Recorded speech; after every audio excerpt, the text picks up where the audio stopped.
give people a bit of time to get on board. Oh, for those who are new, welcome to Coach Renz page here, Larenzo Reed, and we are discussing today what's wrong with Genesis 3 and 4. Continue this series. If you haven't seen 1 and 2, then I would implore you to go back and check that out. Go ahead and share and subscribe and all that other great stuff. Getting a few things handled here while we get ready.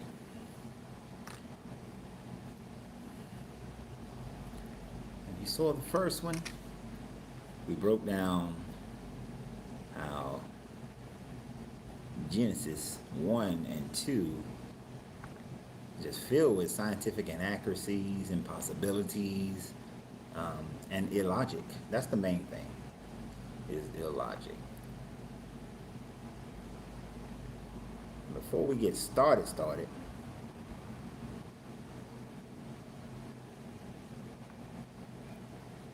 let me just say that, move this a little bit. Now, I can't share this to my regular page. Oh well, regular page people don't do it. Get it later. So yeah, there's a part in the biblioteca where it says study to show yourself approved. Yes, at it again. But there's a part where it says study to show yourself approved. Well, here's the thing about that. Many people don't study. They really don't. They go to church. They hear little snippets from people.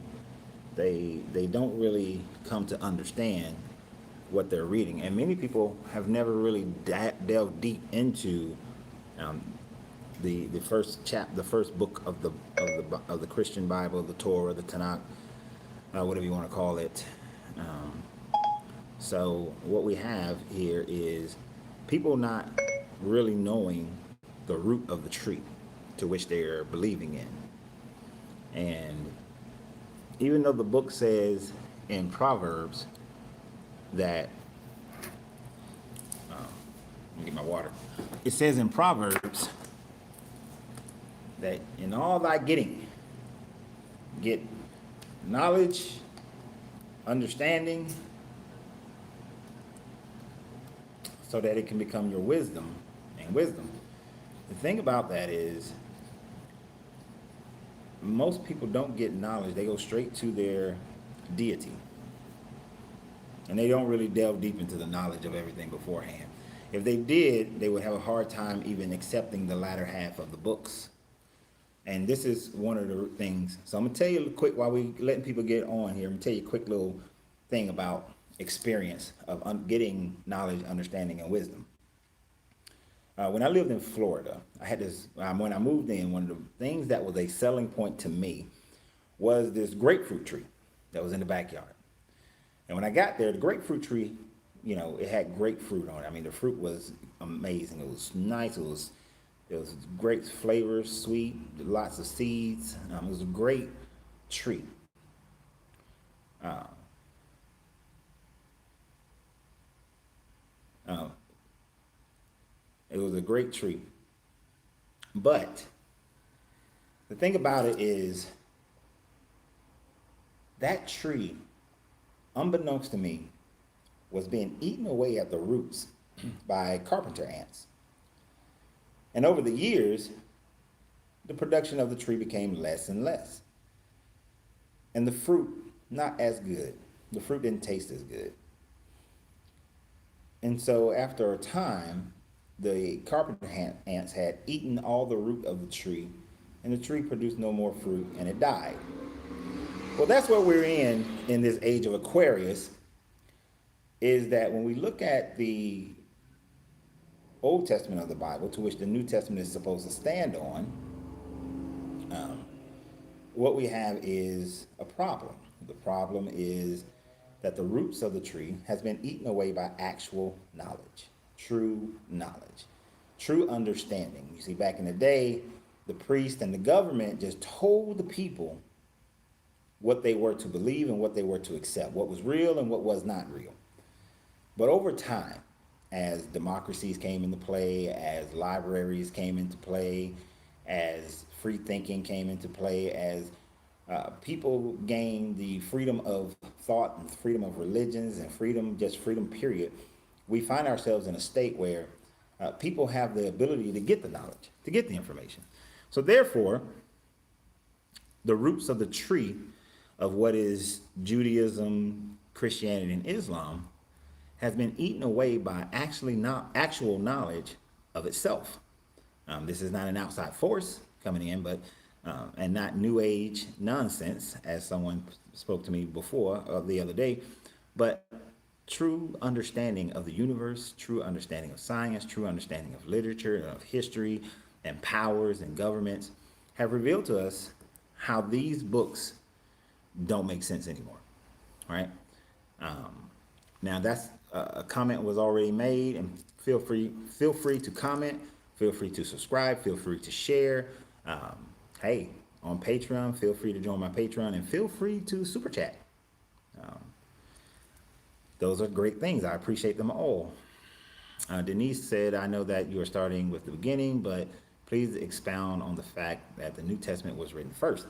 I'm going to disagree with that only because unless Josephus' history can be manipulated, I'm not saying it has not been, but Josephus actually told Vespasian of the Old Testament and how it prophesied the Messiah coming out of Judea and it would rule the world. And that is what in the Roman annals that Vespasian used to deify himself. So that little piece suggests that the Old Testament was written first. There are other writings. The fact of the copying of what came out of the Babylonians and from the Judean people supersedes that.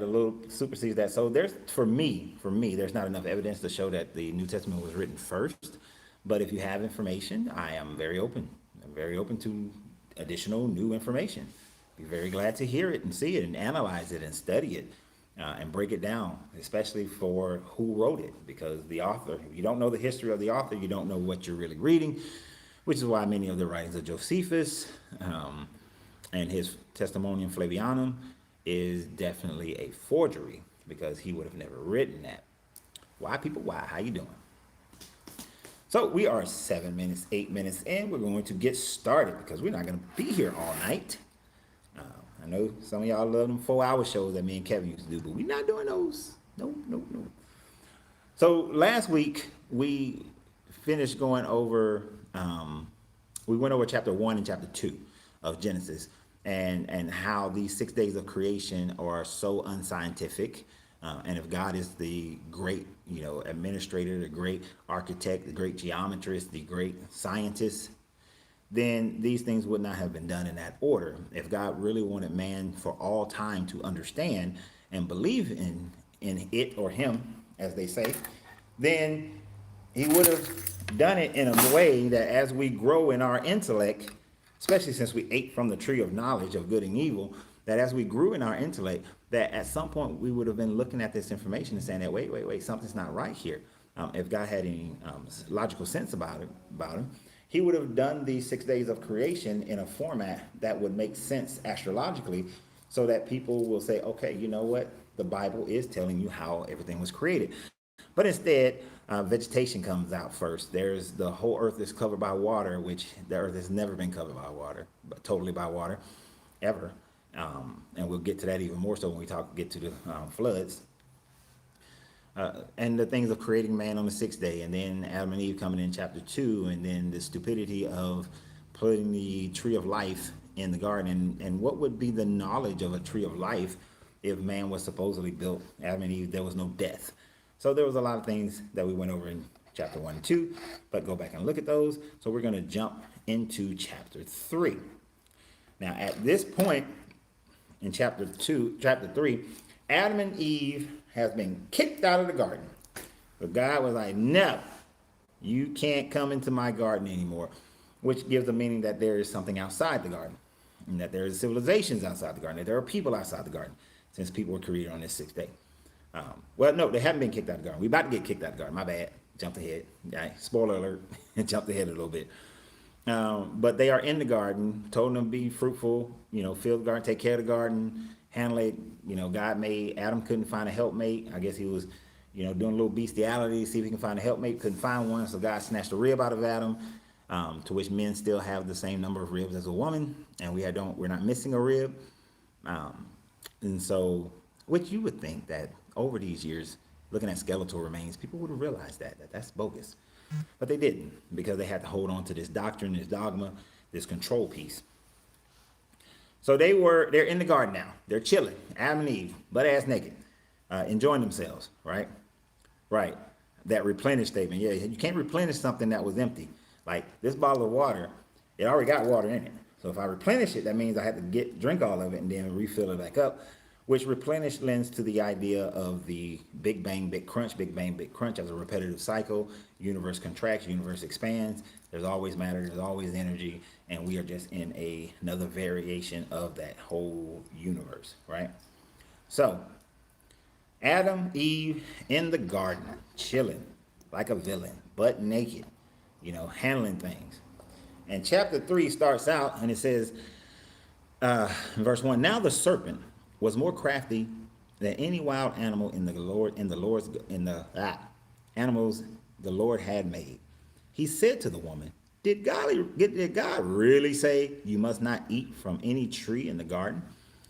This is interesting because if I was a Christian, I've never heard this doctrine. I've never heard of this before, but I thought about this as I was preparing, that if I was Christian, then my explanation for this wouldn't be that the serpent was imbued by the devil or anything like that, but evidently the animals talked, or they spoke in a way, or there was some level of telepathy that Adam and Eve can understand the animals. But instead of that kind of a situation, that kind of a theory, it is just this serpent just started talking. And you would think Eve would have been like, what the hell? The talking snake on 4 legs. I'm going to get to that, but on 4 legs.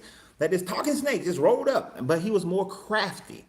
Because you got to remember, at this time frame, Adam and Eve, they don't know the difference between good and evil, which also indicates that if they just not knowing the difference does not indicate that it didn't exist already, that good and evil didn't already exist, which goes into the aspect of God later on when God says that man, they become like us, right? We're going to get to the us, but they become like us. If good and evil was already on the planet, they just didn't know about it, then their sin really is going to be the fact that they found out about good and evil. I liken that into like a small child. A small child doesn't know what good and evil is. They don't know taking someone's toy is evil. It's just they wanted to play with the toy. They don't know it's bad until we teach them that it's bad. So God, in this version of God says that, hey, you know what? I don't want man to know this difference because of whatever megalomaniac ideas that he had. But here's this serpent, and he just starts talking to Eve, right? Now, we don't know at this point where Adam is, but he just said, did God really say you must not eat from any tree in the garden? Right? So, he's been a little sneaky, but didn't notice, didn't say anything. She didn't like, wow, the snake is talking. Which is interesting because animals kept talking in the Old Testament, but they don't talk today. Which I got to wonder about that. Like, why aren't they talking? Where's another talking snake? You said in verse 2, the woman said to the serpent, we may eat fruit from the trees in the garden, but God did say, you must not eat from the tree that is in the middle of the garden, and you must not touch it, or you will die. Interesting here. A lot of people like to say that Eve didn't know the edict, that God spoke to Adam and told Adam about it. But in this conversation, Eve evidently got the message. Adam evidently told Eve the message. So all the Christian rhetoric, all the people who go around and they want to say that it was Adam's fault, that Eve should have got a pass because Eve didn't know. This statement here indicates that she knew. She knew because she repeated it to the serpent, right? And she's just having this little conversation with the serpent. And the fact that she said, if you touch it or you will die, if there has been no death, how would she know what death is? How would she know what dying is if she didn't know, right? So, but she knew what death is somehow, some amazing how. So the writers of this book really didn't think about the aspect that here's somebody talking about something that they don't know anything about. It's kind of like when people talk about heaven and people say, oh, heaven is going to be like being in church all day, which used to drive me insane, right? Drive me insane when people say that. Because as a kid, I was like, well, I don't want to be in church all day. That's boring as hell.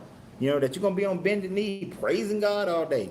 That's a very egomaniac kind of thing that you want billions and billions of beings just praising you. If I'm God, I'm going to get bored of that. That's boring. That's boring. You know, that who wants that? And God supposedly knows good and evil, so that's boring, right? He did all this creation just so that at the end, forever and all times, you can just be sitting up there praising him. I mean, that's a very insecure God. That's an insecurity on a supremely high level right there. The serpent says then, you will not certainly die.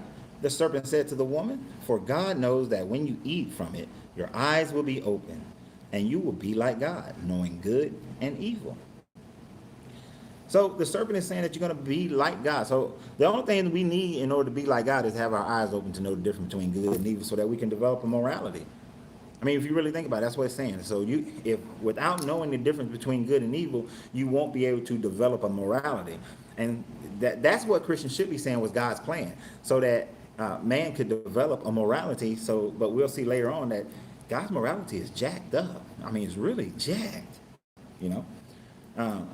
So he said, your eyes will be open. So when the woman saw that the fruit of the tree was good for food and pleasing to the eye, and also desirable for gaining wisdom, she took some and ate it. She also gave some to her husband who was with her, and he ate it. So right there, I guess Adam was standing there listening to the conversation, but I guess he wasn't man enough. He wasn't man enough to say, hey, God said don't eat it. So it really makes you think, okay, in the, a lot of there's a story, there's the Hebrew myth of Lilith, right? That Lilith was Adam's first wife, and that Lilith didn't want to be on the bottom. She didn't want to submit to Adam, right? That's how the myth goes. And so because she wouldn't submit to Adam, Adam brought Lilith to God and said, hey, this woman wants to submit to me. Get rid of her and make me a new one. That's and then Lilith became this demon, and she was the one that killed the babies in their sleep or caused miscarriages, things like that. It's another made-up story in order to justify what they couldn't understand as far as stillbirths and crib death and those sorts of things. But here we have Adam, who's supposed to be the man. He's supposedly, if that myth is true, if you accept that myth, then here's Adam still punking out. He's still punking out. And we're going to see Adam punks out a lot. Adam was a straight up punk, all right, throughout this whole story. His whole existence. Adam's a punk, all right? He's a straight punk. He's not a man that anybody would ever want to be like. So he's just standing there chilling. And when his wife gave him the fruit, he ate it. Now, he's supposed to know. Now, let's be real. If your wife brings you some food, you're going to eat it. What man, unless you not had the food before and you know she can't cook or she made something that you don't like, what man is not going to accept the food that his wife brings him? And even though he's watching her pick it from the tree of good and evil, the knowledge of good and evil, he's sitting up there like, okay, I'm going to eat it anyway. Straight punk out. Again, punk out. Adam was a straight up punk, right? So then the eyes of both of them were open, and they realized they were naked. So they sewed fig leaves together and made coverings for themselves. All right, so this is crazy. Again, crazy, foolishness. Adam, you know what? Eve must have had some good pum pum. That's what I'm going to say. Eve must have had some good punani. Because this man is sitting here knowing that he ain't supposed to eat from that tree, knowing that tree he's going to die if he eats that tree, because that was God said to him, right? But she picked it, ate some, then said, this is good. Eat some. And he ate it, right? That must be some good pum pum. Maybe that's why men will fall for a woman with some good pum pum, some good punani, and not even bat an eye. You know, will put up with some crazy stuff for some good punani. Maybe that's why dudes do that. Maybe that explains it. Because only a woman who got some good pum pum will a man put his whole existence in jeopardy for that good punani. That's what that sounds like. That's what it sounds like. And he said that and then both of them realized that they were naked. You got one man. You got one woman. There ain't nobody else around. You supposed to get naked in front of your wife. You supposed to be naked in front of your husband. That's not a bad thing. Why is it that the first thing they realized is that they were naked? If they disobeyed God, right, the first thing they should have realized is, oh shit, we now know what disobedience is. We now know we have disobeyed God. We now know what death is. We now know what death really means. So, snap. That should have been the first thing. But no.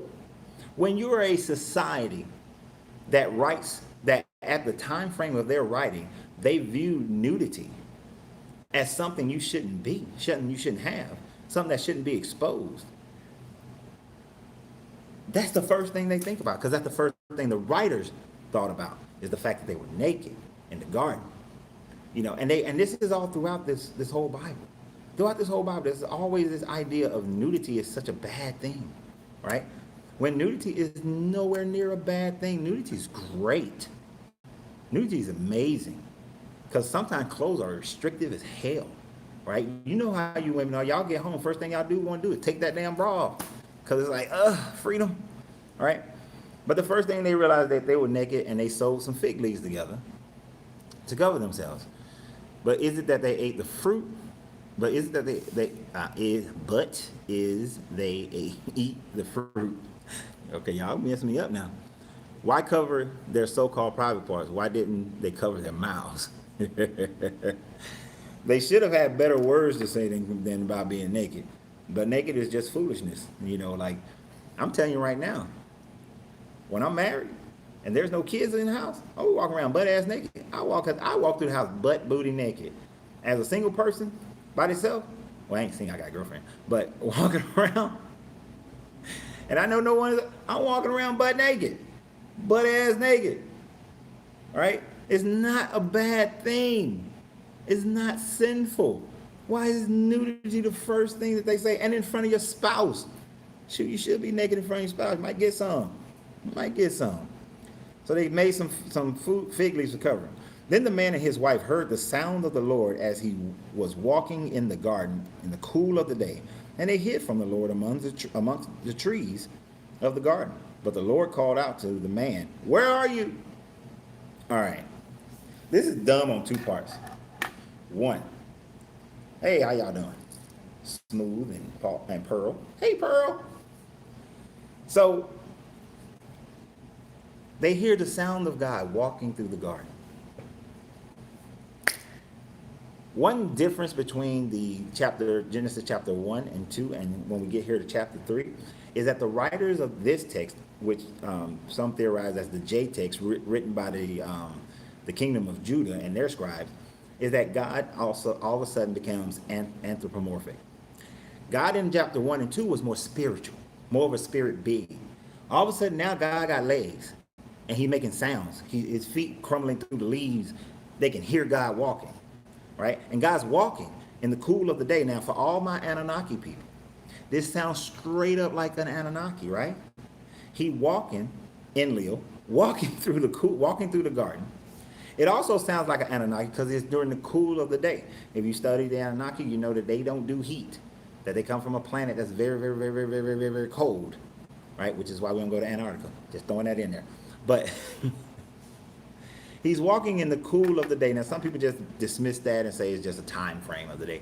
But why specifically in the cool of the day, right? That sounds Anunnaki-ish. And here's this anthropomorphic God walking around on two legs in the cool of the day. And Adam and Eve hid from God. Now, if they believe that they can hide, Where's the omnipresence of God? And if God said, Adam, where are you?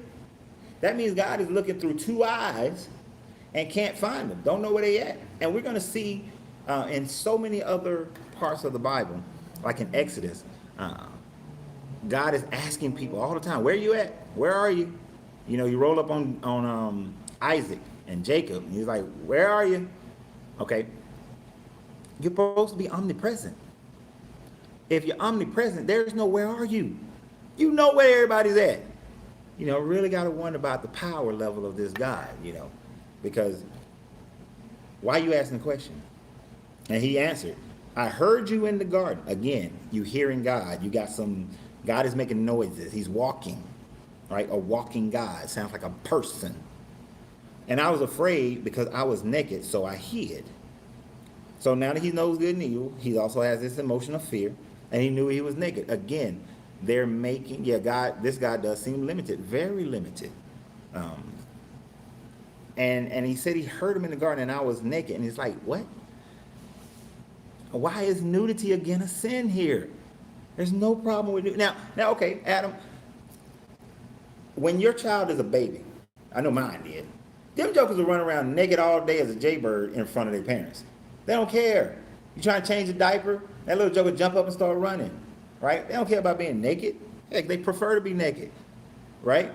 So here we got them saying that, oh, I was naked. Didn't want to be naked in front of their father, in front of God. Remember, now we only talking about is God, Adam, and Eve, three beings in the garden. You naked and ashamed in front of your wife and your husband, and you're naked and you're ashamed in front of your creator. No. When I was a kid, I was never naked and ashamed in front of my parents until I was taught not to be naked in front of my parents, right? But I know families where walking around in bras and panties and half butt naked is like a normal thing for them, and nudist camps and all that stuff. So, but he was hiding. And God said, who told you were naked? Have you eaten from the tree that I commanded you not to eat from? Why the question? You all knowing. And if God is present then, now, and forever in the future, then he already knows that they're going to eat from the fruit. He already knew. And he's asking why, who? You should already know who told you that, right? And here's the other part about the who question. If it's just Adam and Eve, who else is talking to them? Evidently, he didn't know that the serpent was crafty, right? So you didn't know that? You didn't know that the serpent was crafty, right? Limited, very limited God. And as the Tao says, the moment you put a name on God, it is no longer God. The moment you try to categorize and do things like this, it's no longer God. No longer can you be God if you don't know who told him. You should have walked in the garden, or walk. You shouldn't have even been walking. You should just appear to me like, hey, y'all ate from the tree, and I know the serpent told y'all. I already know. It's like, as a parent, there are times I know what my kids did. I don't go to them and be like, hey, I know you did this. You know, it's not that, did you do this? Oh, you're trying to see if they're honest? You're trying to see if they just disobeyed you. And you're trying to see if they're honest? Is this a test? People always say, don't test the Lord. And I was growing up in churches, they always said that God won't tempt you. Well, he tempted them already by putting this tree in the garden. The tree should have been far away on a high mountaintop with all kind of spears, jagged edges and all that kind of stuff, if he was really trying to keep them from eating from this tree. Or the tree just should not have ever existed. How about that? Like if I'm this God and I didn't want my people that I just created to eat from this tree, then I'm not going to create the damn tree. All right? If I want to keep them smooth brained, then I'm just never going to create the tree. And we'll see throughout this how we have more logical thinking than this version of God. I would have just never created the daggone tree in the first place, and certainly wouldn't have put it there. Just like I would never put a loaded gun near my children, right? So, where are we here? And the man and his wife heard the sound, walking to the garden. But the Lord called to the man, where are you? You got that part? And said, I heard you walking again. He was afraid and said, who did you eat from? And 12, that's where we are. The man said, and here goes Adam, punking out again. Punk Adam. The woman you put here with me, she gave me some fruit from the tree and I ate it. Let me explain something to you, to the men here. Because sometimes people ask me, why do I do this? And one of the major reasons I do this is because religion, and its doctrine is a mechanism of control. And the worst control that it has put on is on the control of men. And even more so than that is black men. In order for us to truly be men, to truly lead our families, to truly be able to take care of our spouses, take care of our daughters, raise our sons, we cannot be a punk like this. We cannot be a snitch. Right, right. See, Matt, we can't be a snitch. The first thing Adam does is snitch. You see, in my family, and I know this doesn't go for everybody's family, but in my family, my grandfather taught us that what you will never do is allow your spouse's reputation to be soiled. Even if she did something wrong, you take the blame. I had an uncle, my uncle Dennis. He's a great dude, love that dude. He got kicked out of the army because he got AIDS in the 80s, right? Now, nobody knew until after his wife passed, and then when he was about to pass, that he actually got it from his wife. But no one knew that because he maintained her reputation. And here's the thing about it. Only about 3 or 4 people in my entire 80-something number family ever knew that, because we were taught. No, even though my grandfather, from my understanding when he was younger, was a butthole, but one thing he did teach us is that we protect our women. We protect their reputation. You never let anybody speak ill of your woman. But this punk, right off the bat, speaks ill of his woman. And then also he's blaming God. The woman you gave me. You gave me. I ain't asked for her. You gave me this chick. Now, if you do the little story, then you're going to say that Adam asked for it. But in this version, the Judas version, you gave it to me. So this is your fault. Even though he said, and I ate. So you stupid on your own. So you like guilty, like I'm guilty, but I'm not really guilty. Because you gave me this woman and she gave me the fruit, right? And how can I turn that down? Because she got that good punani. I can't turn that down. She's the only woman around. I got to eat this stuff. Let's see. After all the BS we went through, now he want to give us a new heaven and a new earth. Why didn't he just get rid of it from, yeah, exactly, just get rid of it from the world be totally different. From the first 48, yep.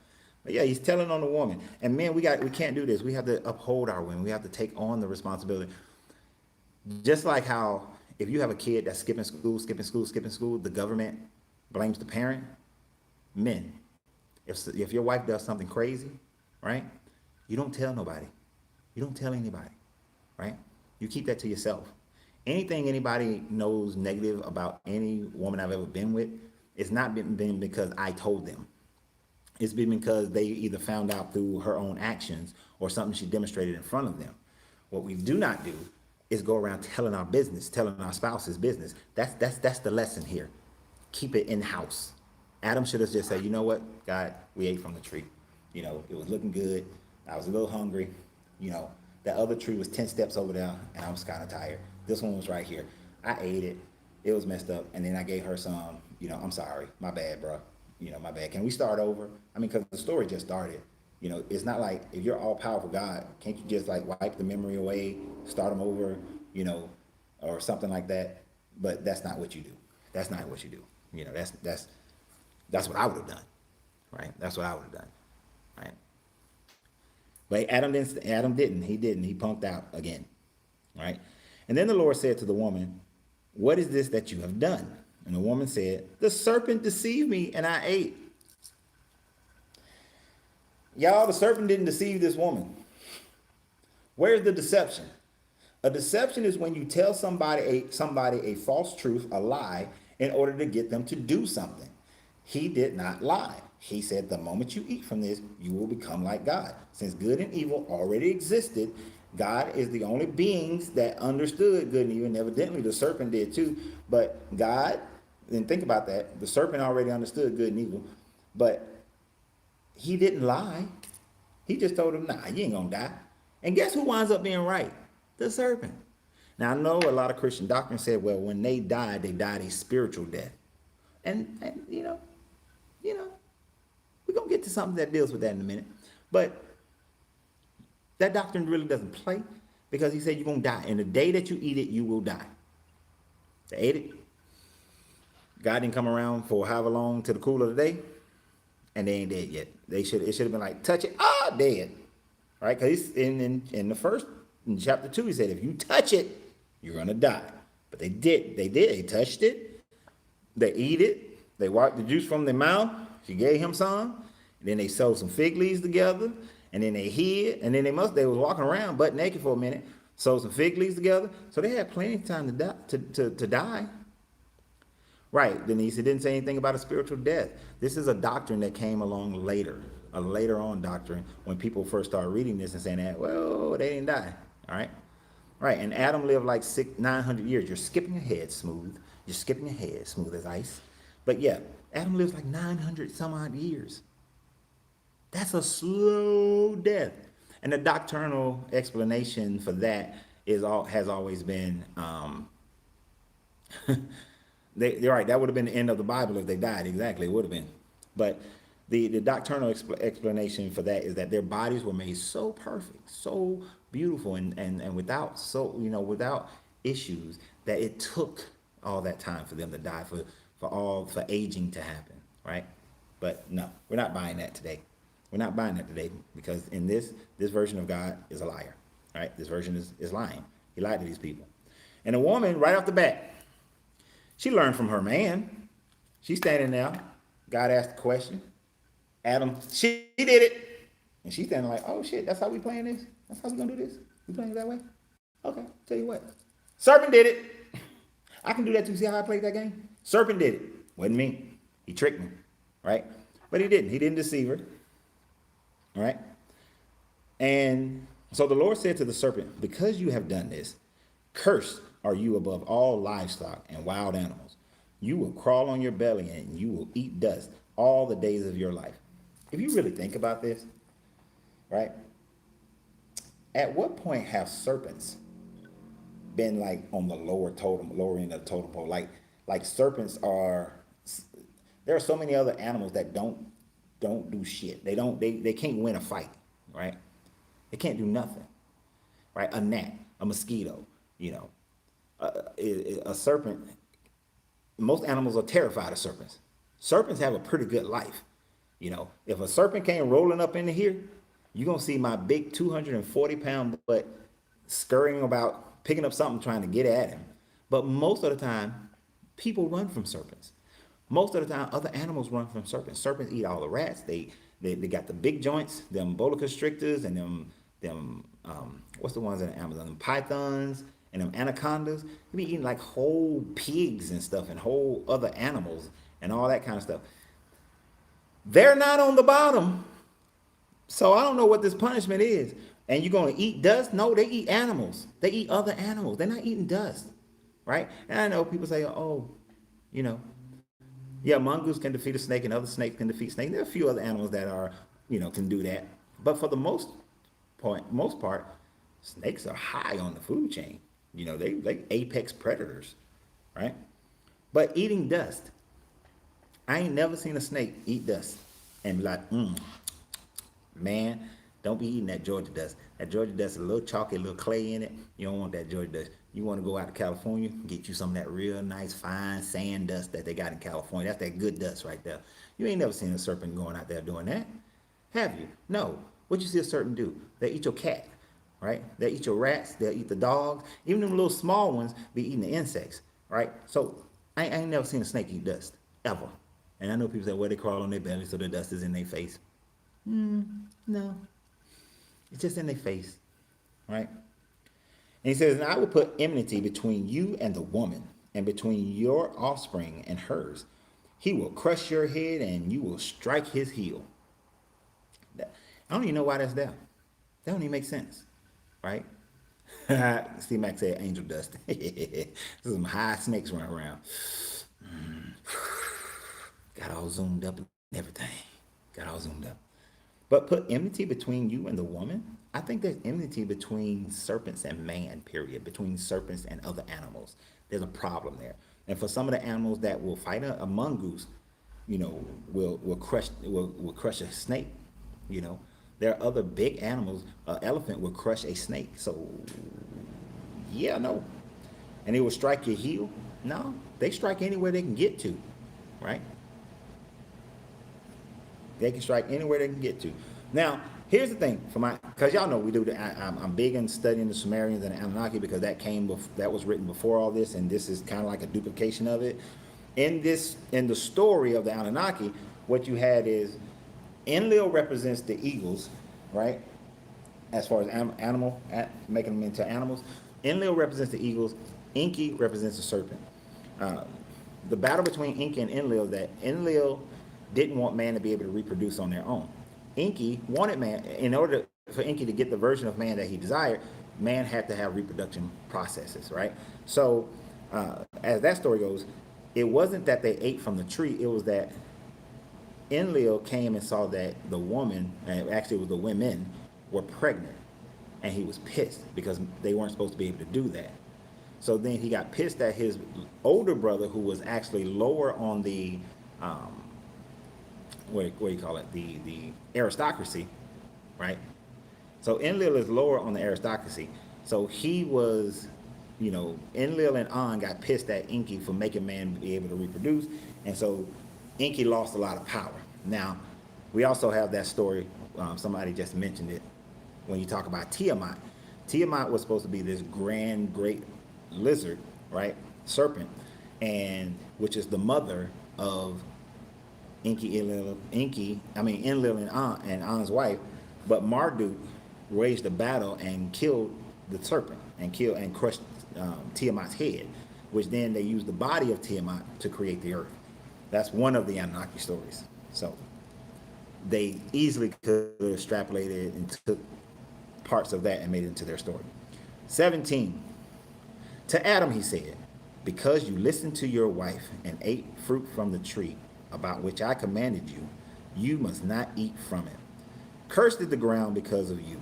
Through painful toil, you will eat food from it all the days of your life. It will produce thorns and thistles for you, and you will eat plants of the field. By the sweat of your brow, you will eat your food until you return to the ground, since from it you were taken, for dust you are, and to dust you will return. Adam got off easy. Because if you think about it, he said, you can't eat from this tree no more. Well, you weren't supposed to eat from it from the beginning, right? But he said, cursed is the ground. So this is where thorns and thistles and all this kind of stuff supposedly come from, right? Right, this guy gets very mad easily. Yeah, over the smallest thing he could have easily corrected. But he said, you will produce thorns and thistles, and you will eat the plants of the field. See, this is why the theory of the Judas text versus the Elohist text from chapter 1 and chapter 2, because chapter 2 is written by the Judas text as well. Didn't in chapter 1 and 2 he already tell Adam and Eve that y'all gonna eat, that he gave all the plants for them to eat? So why is he repeating as if this is a punishment that you will eat from the plants of the field? They were already eating from the plants of the field. They were already going over and picking some fruit, and eating it. The only difference here is that you have to now grow your own fruit, grow your own stuff, that you got to farm. This is farming, right? This is all he's saying now. Now, Adam, you must farm. And this can be written because if you're a people that's living in a desert and you're already in an agrarian society, you're now trying to explain why you're in an agrarian society. And here's something for people to understand. Europeans had to go out and conquer and colonize places because the ground in Europe cannot naturally produce the abundance of food without them doing something. They have to help it. In the Middle Eastern area, northwest East Africa, they have to grow crops. Adam wasn't farming already, he was gardening. He said just take care of the garden, right? But those people writing it at the time frame had already seen Babylon. They had already seen Sargon and how they irrigated the land from the Euphrates River. So they already saw that man had to put in work in order to make the desert bloom, in order to grow vegetation. Because remember, in 535, they're coming out of Babylon because Cyrus had said, okay, well, I'm gonna let the nation of Israel go back to Israel, and the nation of Judah was like, we don't want to mess up You know, that's why they switched from worshiping El into worshiping Jehovah, the storm god. So they was like, so this is easily to explain why they're agricultural now and they live in the desert, because that to them was the whole world. Whereas Europeans had that same situation. Now, the people in Africa, the people in America, the people in South America, other people all over, in most parts of the world, the land naturally produced everything they needed, right? Everything they needed. If you was living in Africa in 500 BCE, you didn't need to farm in most places in Africa. There was no need to farm. The wilderness provided all. You just had to go gather. This is why they are called gatherers, because there was no reason. You didn't have to farm. The land provided. But here, desert people need to have an explanation as to why. Now I'm gonna jump right back up, because this is something that's crazy. Because you listen to your wife, as they say, read, stop right there. Because you listen to your wife. This is the first beginning of that male patriarch system. The first nail in the coffin of women, and why women should be running from this book more so than anybody else. Because he's saying, because you listen to your wife. I have always said that your wife should be your greatest advisor. Your wife should be the one that when you men get all that testosterone building up and we just want to make a damn decision and do shit, your wife should be the one that advises you the most. But here, male patriarchy. And as we go through this, you're going to see how women are so diminished. Women are treated as tools. Women are treated as throwaways. The livestock is actually better than women in most of the Bible, right? Most of the Bible, the women. And are treated so horribly. And the only time a woman gets a name is if she's about to do something that's jacked up, or she is about to give birth to somebody. So that's the only good a woman is to these men who are writing this, is just to give birth and be utilized as tools. And the thing about it, Adam was named, but at the beginning he just called her woman, right? Now I know I joke around with my lady and be like, "Hey, woman," just messing with her. But if I called her a woman all the time, I get cussed out. That's disrespectful. She has a name, right? This book. So then he says that you're gonna have to work on the ground, and since you are from it, since from it you were taken for dust, you are from the dust you are, and to the dust you will return. You ever notice there's no heaven or hell right here? That he didn't say that, oh, because you disobeyed, when all is said and done, you're going to hell. Now, according to the book of Enoch and the Torah, and what's also been quoted from the book of Enoch throughout the New Testament, there's a heaven and hell already in existence. The Satan and his imps have already been placed in hell, which is on earth. But why didn't he tell Adam? He just said you're going to go into the dust. Now, I thought Adam, according to this book, Adam became a living soul in chapter 2, right? So this is saying that the soul will just, go to oblivion, which is what the Jewish doctrine teaches, that you just go into oblivion if you don't make it to heaven, right? Later on, they developed their idea of Sheol, right? But at this point, you just go back to dust. Big whoop. There's no heaven. There's no hell. So according to this, there was never an intention for man to be in heaven. So people who say you're going to be in church all day in heaven, heaven is much later, when the people need something to hope for, right? Because they getting treated like crap on earth, right?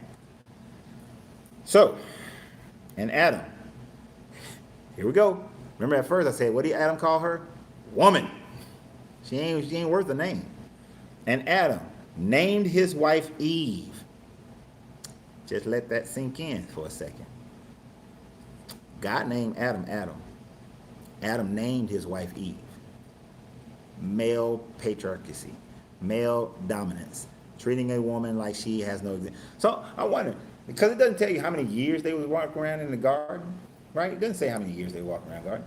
So all this time they've been walking around the garden, Adam has been Adam. And Eve has just been woman.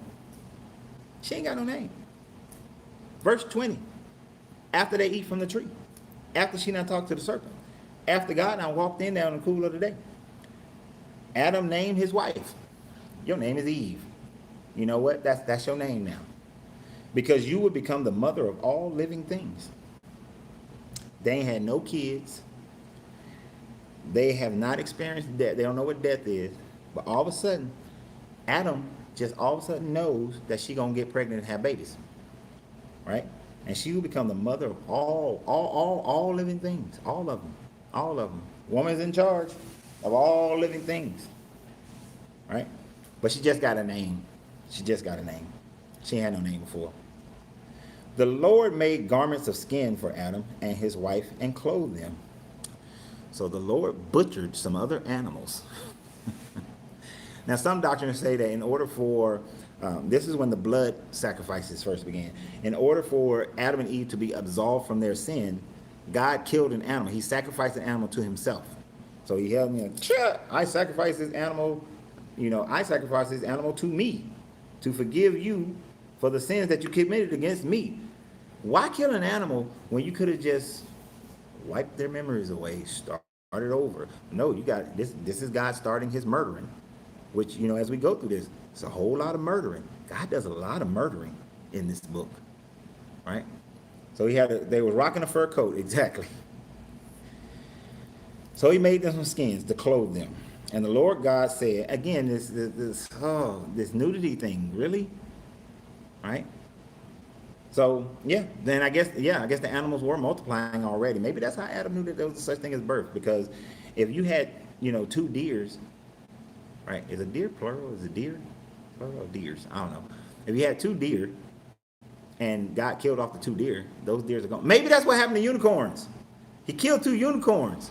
Right. That's why we won't have unicorns. Because he killed 2 of them. He killed the only 2 unicorns to make some clothes for Adam and Eve for their disobedience. Ta-da. And the Lord God said, the man is now become like one of us, knowing good and evil. He must not be allowed to reach out his hand and take from the tree of life and eat and live forever.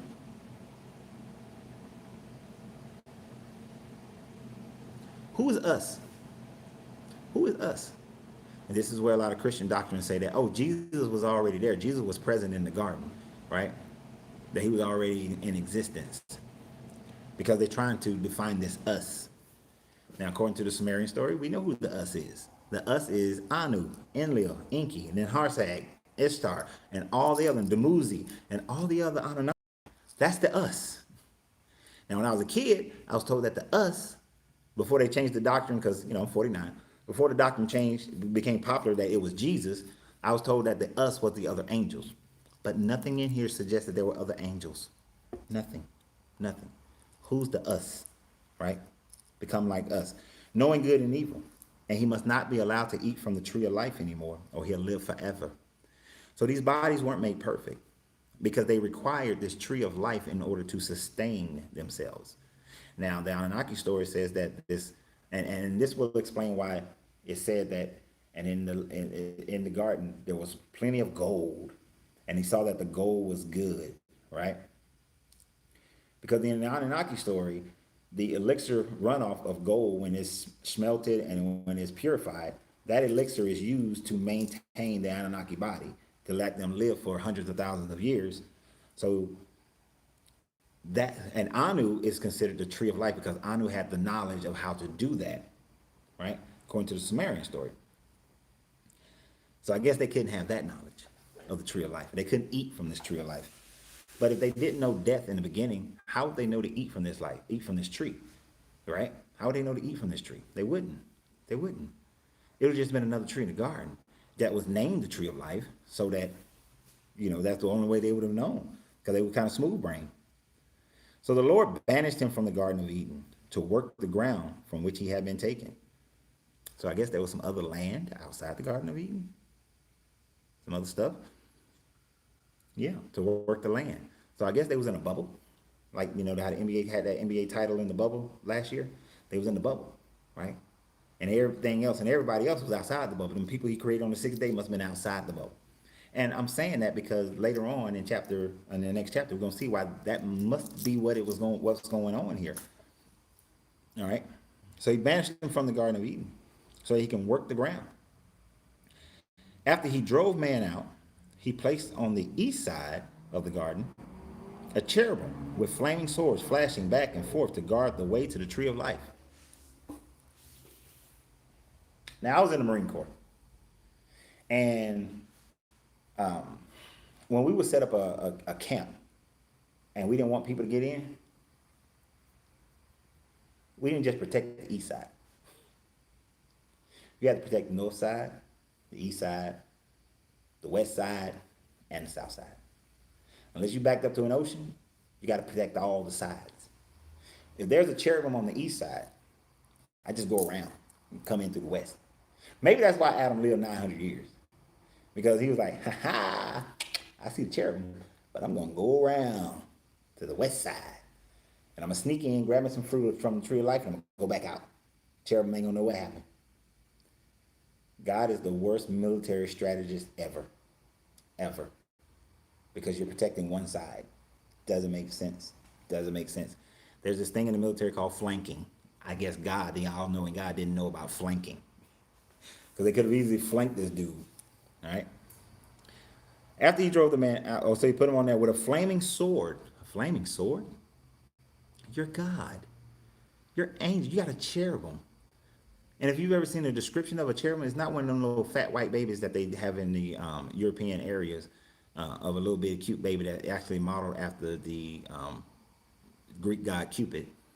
But it's like, and even the Greek god Cupid was a big old dude and later became this little baby.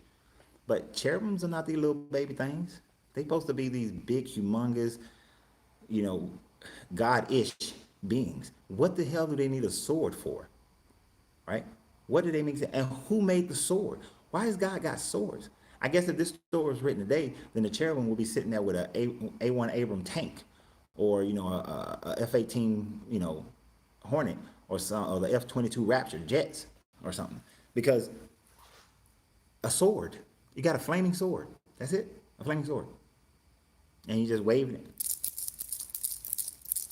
Can't come in here. Block the way. Right? That makes no sense. That means if you found the Garden of Eden today, right, and you got a gun, you're going to win. Because the cherubim brought a knife to a gunfight. Just let that sink in. Protecting the east side, right? So that's chapter 1 of this, chapter 3 of this story. But wait, there's more. It gets better. So as we get to chapter 4, and Adam made love to his wife Eve. Oh, they're doing some sexy time. So I'm wondering, like, did they not make love before? Because, and you'll notice in the Bible, these are the most potent and perfect time people. Because every time somebody just has sex, boom, there's a baby. One time. That's all it takes. One time. When me and my kid's mother decided we was going to have children, it took us like 6-8 months to get the timing right for her ovulation in order to have a baby. Evidently in the Bible, these jokers they just know when you ovulating. You ovulating. Even when it's a prostitute. Because like Jacob, when he saw his daughter-in-law pose as the prostitute, Tamar, which when we get to that one, I'm going to question why anybody would ever name their child Tamar.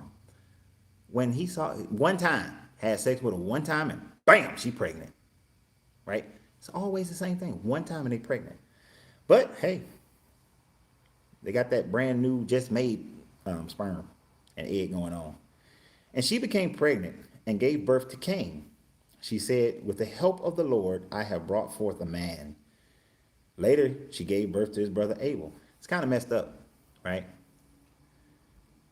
Cain gets this whole, they made love and they had a baby. You know, some music was playing. And they made love and they had a baby. The second child, we just gave birth to Abel. Whoo! I'm the youngest in my family. I'm the youngest. So I guess that's how it went. Like my mom was excited about, producing my brother, and so they made love. But for me, it was just like, there he go. Now in the Sumerian story, this is why I say these stories are copied or plagiarized from the Sumerian story, because in the Sumerian story, it talks about how um, Eve gave birth. Um, she gave birth to Cain and Abel, right? So that's just way too damn similar. Like these writers weren't original enough to say that, well, I know the Sumerian story. Well, they would have been calling them the Babylonians. I know the Babylonians call them Cain and Abe and Abel. So we're just going to call them Cain and Abel. Yeah, nobody will know the difference. Nobody. Yeah, that'll work. Like I really should have been there when they was writing this.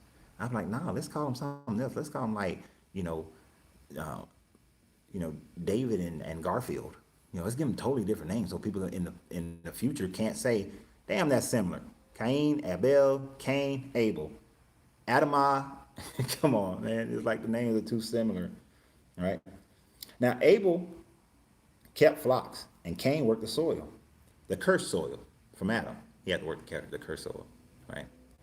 He said maybe that Cain killed Abel because like you're the younger brother, I'm gonna kill you. They may love to have me. They just popped you out. You don't deserve to be here. Now Abel kept flocks and Cain worked the cursed soil. In the course of time, Cain brought some of the fruits of the soil as an offering to the Lord. And Abel brought an offering, fat portions, from some of his firstborn of his flock. And this firstborn thing becomes very important throughout the Bible, especially when you get into the Exodus. The Lord looked with favor on Abel and his offering, but on Cain, his offering, he did not look with favor. So Cain was very angry, and his face was downcast. Interesting here. Cain worked all day. Now this right here is one of them ways that preachers be getting y'all on them tithes, right? This is how they get you on them tithes. They say Cain, he worked hard. He brought some fruit to the Lord. Now, I don't know why God needs some fruit. Like, I don't know why. I mean, but in this version, he's anthropomorphized, so he has a body since he was walking and he was making noise in the garden. But God needed some fruit, right? But maybe the fruit came out of a can, had a little, it was soaking in a little juice and it wasn't that good. But Cain brought some fat, some good meat, some good lamb, good lamb chops, right?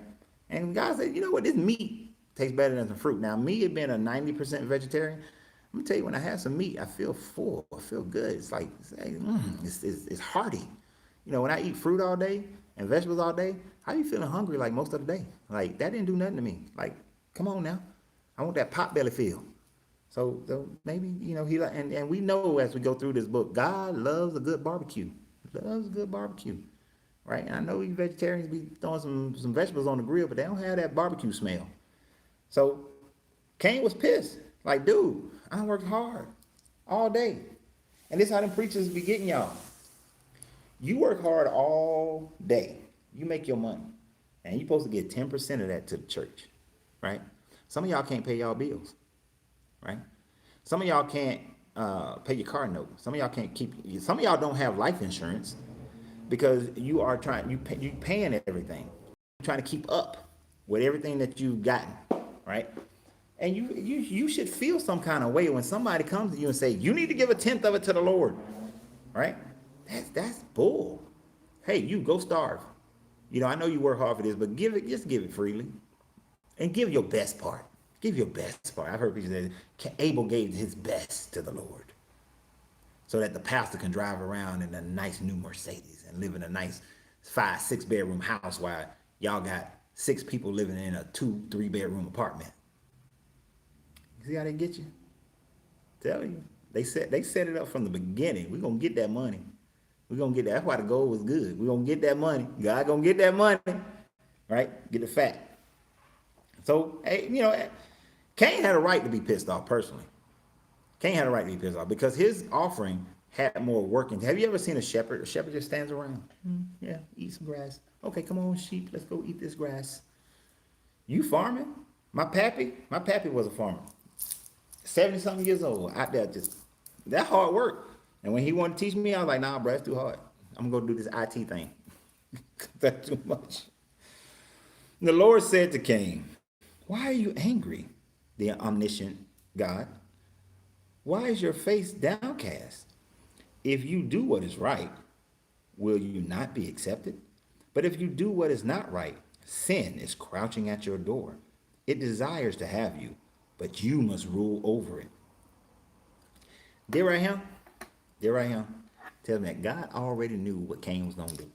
So these questions he going to ask later is stupid, because he already knew it.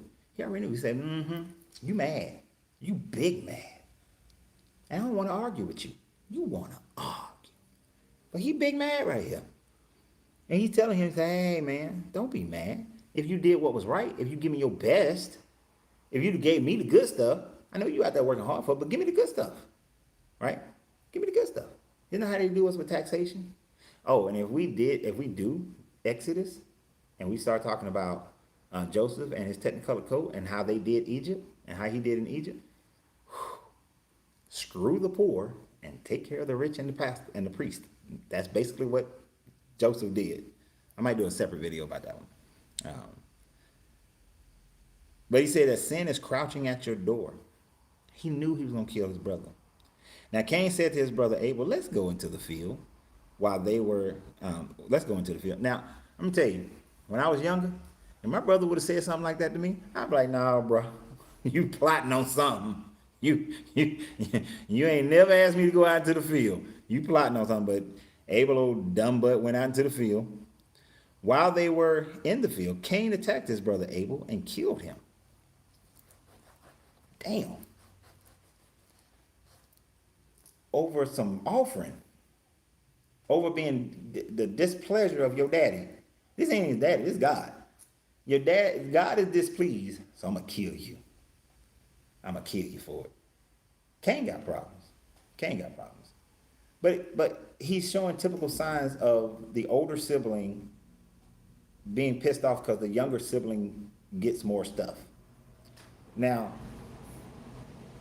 when my children were first born, the middle child always gets the worst though. But when my children were born, you know, I was a little E4 in the Marine Corps, didn't have as much money. But by the time my son was born, I was an IT guy making plenty of money, right? So yeah, if you compare what Sydney got compared to what Lincoln got at the same ages, Lincoln got more. He got more, right? That happens. But Sydney never killed Lincoln, never killed him over it. And what kind of bad parenting makes sure that the older sibling knows that they ain't, that what I don't like, you ain't did shit right. You know, you're doing wrong, you jacked up. Maybe you need to be like your little brother. You purposely putting enmity, animosity between siblings. So I'm gonna say this is God's fault. That's why, I'm gonna get there. Cain is like, nah, bro. And then the Lord said to Cain, where is your brother, Abel? Again with the questions. You know where Abel's at. You know, this dude just murdered somebody. You expect him to be honest and truthful? He just murdered his brother. Right? And then Cain said, he said, I don't know. I don't know, he replied. Am I my brother's keeper? You know, I just had a whole New Jack City vibe there. Am I my brother's keeper? Well, yeah, you are, right? But he's asking the Lord, like, hey, you supposed to be running things. You the keeper. Why you asking me? I don't know where yet. And you know, he knew he was dead, but Cain lying. And keep in mind what Cain is doing here and how God's response to it later on. And the Lord said, what have you done? Listen, your brother's blood cries out to me from the ground. Then why are you asking him where he at? You already know where he at. Now you are under a curse and driven from the ground, which opened its mouth to receive your brother's blood from your hand. When you work the ground, it will no longer yield crops for you. You will be restless. You will be a restless wanderer on the earth. So Cain kills his brother, commits murder. God's punishment is that you can't work. You don't have to work no more. You know, don't worry about working. But why does he need to work? You got gardens and stuff all around you where you can just go pick the fruit. You can just go pick shit. Did he not say that I give you all the green things on the earth for food? He ain't got to work anyway. I don't even know why they was working. There's only, at this time frame, there's only 4 people that they dealing with. If there's only 4 people, who he growing all these crops for? Who? I remember this one time, my pappy, he's a farmer. I told that man, don't nobody in my family eat eggplants. But nope, he want to grow some eggplants. And then when the harvest came in, it was all big eggplants. Nobody ate them. And he got mad because we wouldn't eat them. He was mad at us for like a week.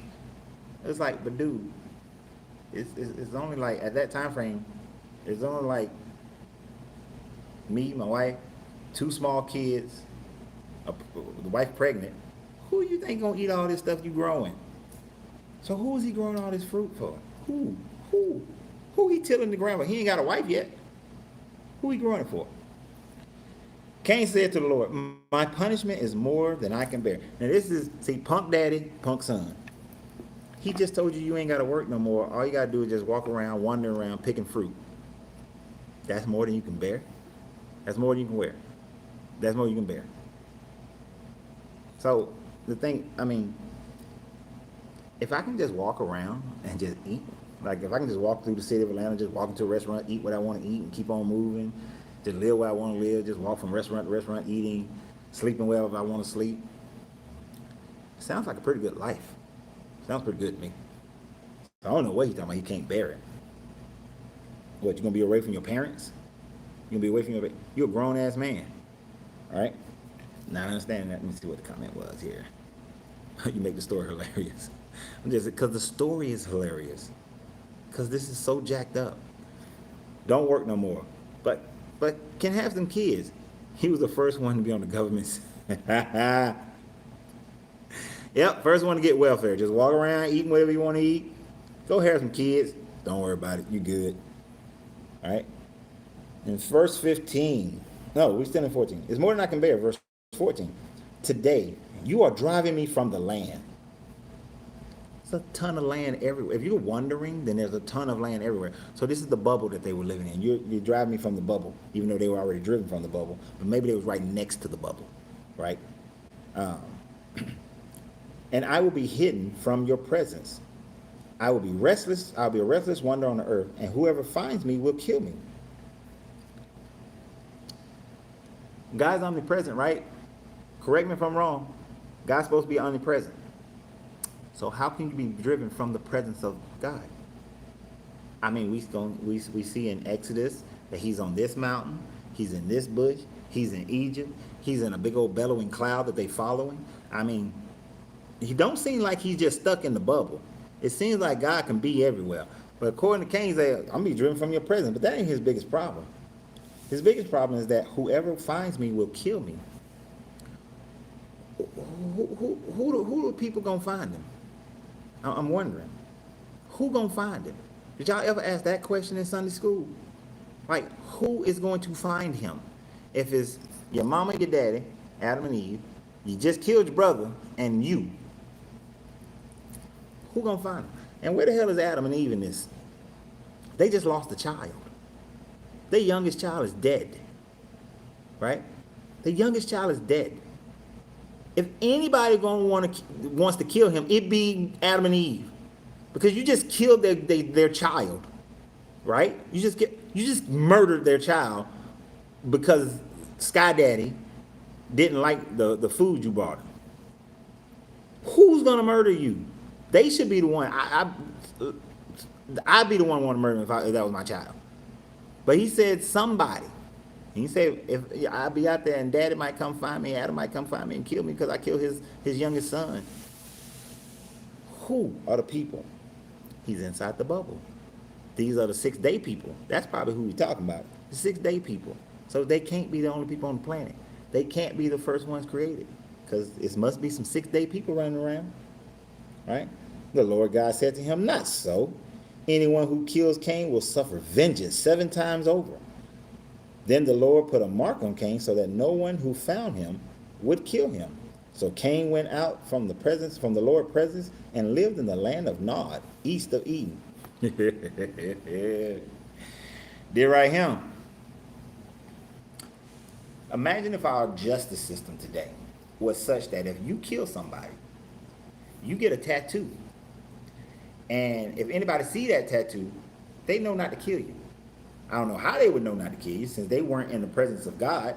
So how would they know that that tattoo means don't kill this person? He's under God's protection. You wouldn't, right? But nobody knows what this tattoo means. I mean, if I walked around with a tattoo of some runes on me, you don't know what it means. You're not going to look at the tattoo and be like, hey, dang, God put that on you. I can't kill you because of that, right? That's stupid. But imagine if prisoners who kill people, well, not prisoners, murderers kill somebody, and then they walk around, and you can't punish them, right? There's no punishment here, right? And they're gonna 7 times over, 7. There's like 0 punishment here. So 7 times 0 equals 0, right? So you can kill Cain and you get 0 punishment. And then Cain went out from the presence of the Lord and lived in the land of Nod, east of Eden. Maybe that's why the cherubim was on the east side, because the land of Nod is on the east side. And in the land, who named it Nod? In order for a place to have a name, then there has to be people there to give it that name. Now I know you can say that it was named Nod because at the time frame the people was writing this, the land of Nod existed, right? But that don't make sense. Why would you put that in your story, right? Unless you're just trying to give a geographical idea. But he said he went to the land of Nod. So the land of Nod was already there, right? So he went over to the land of Nod, east of Eden, where there must have been some people that weren't in the garden. That's not part of this 2nd chapter creation. They're the 6 people, the 6-day people. They're the 6-day people. And here's the thing. Cain, verse 17, Cain made love to his wife. Now, I know all y'all have asked the question, where the hell Cain get a wife from? And of course, the answer is always incest. Adam and Eve had a bunch of whole sons and daughters, because they're going to say that later, and that's where he got his wife. So Cain went to, so evidently, Adam and Eve is bumping up children. A lot of those kids went over to Nod and built a city, a town.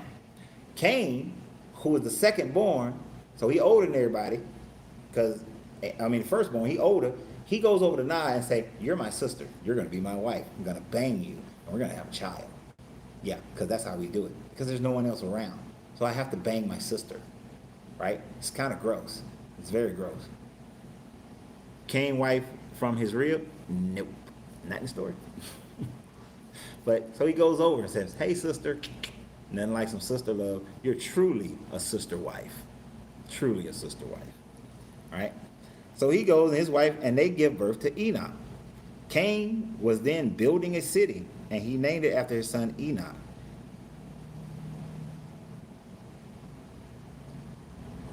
Who he building the city for? I mean, if it's just me and my wife, why am I building a city?